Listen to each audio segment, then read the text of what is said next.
Good morning to all. आज हम जानेंगे कंप्यूटर को क्यों सिस्टम बोलते हैं। उससे पहले आप पहले बार हमारे चैनल पे देख रहे हो तो लाइक और सब्सक्राइब करना मत भूलिए। तो चलिए देरी ना करके आगे बढ़ते हैं। डियर लर्नर, हम सिस्टम को कंप्यूटर को क्यों सिस्टम बोलते हैं ये तो हम जानेंगे। चलिए पहले हम जानते हैं तो में क्या क्राइटेरिया है ना, तो उसका साथ हम कंप्यूटर को मैच कर देंगे। उसके हिसाब से हम पा जाएंगे कि कंप्यूटर को सिस्टम क्यों कहते हैं। तो चलिए, computer as a system is the group of integrated parts having a common purpose of achieving some object। कुछ पार्ट मिलकर ये कुछ उद्देश्य हासिल करने के लिए काम करते हैं, उसको हम सिस्टम बोलते हैं।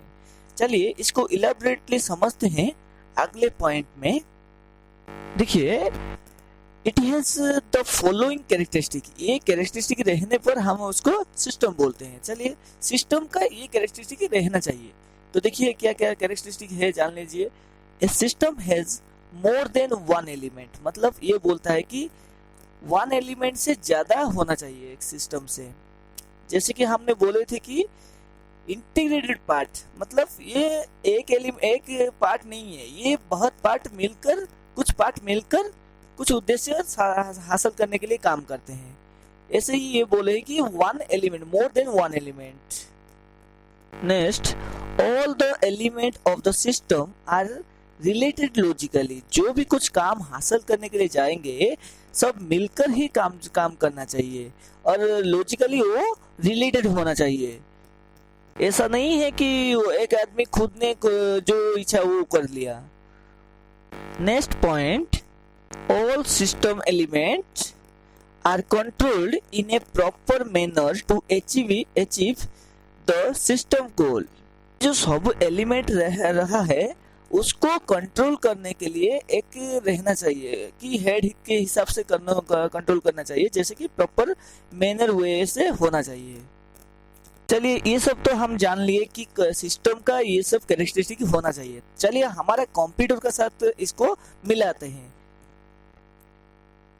Next point, as a computer has more than one element like input unit, output unit, storage unit and CPU, which work together to perform the steps called for in an executing program.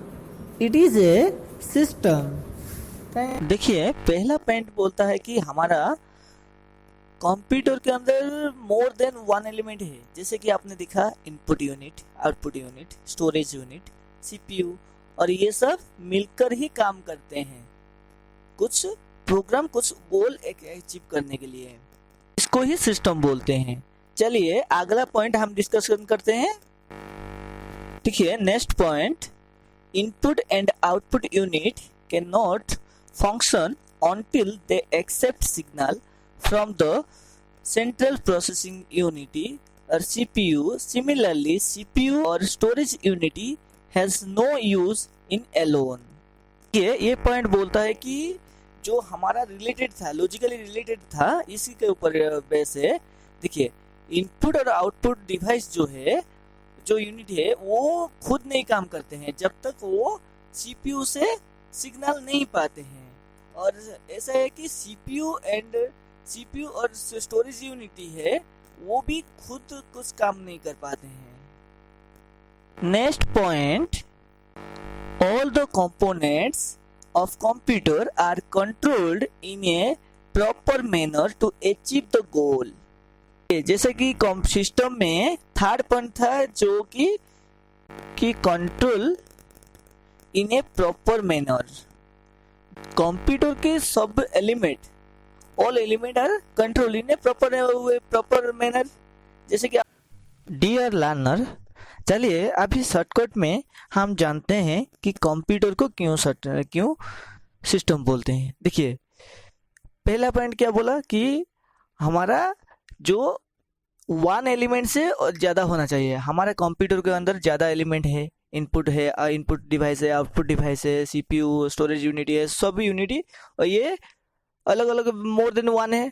तो समझ लिया। Next point क्या था कि वो related होना चाहिए, logically related होना चाहिए। ये खुद के ही नीचे खुद कुछ काम नहीं कर पाते हैं। लेकिन देखिए, जैसा कि हमारा इनपुट आउटपुट डिवाइस को कुछ सिग्नल नहीं देने पर वो कुछ नहीं कर पाते हैं, और सीपीयू, स्टोरेज यूनिट, वो तो खुद भी नहीं कर पाते हैं, जैसे जब तक हमारा यूजर उनको इंस्ट्रक्शन नहीं देता। और दूसरा बात है कि उसको नेक्स्ट पॉइंट क्या था कि प्रॉपर मैनर से ये कंट्रोल होना चाहिए। उसको कंट्रोल करने वाला कंप्यूटर में या सिस्टम में उसको कंट्रोल करने के लिए सीपीयू है। तो ये सब तीनों पॉइंट हम मिल गया तो हम कंप्यूटर को सिस्टम बोलते हैं। समझ गए? Thank you. लाइक, शेयर और सब्सक्राइब करके हमारा मनोबल बढ़ाइए। धन्यवाद।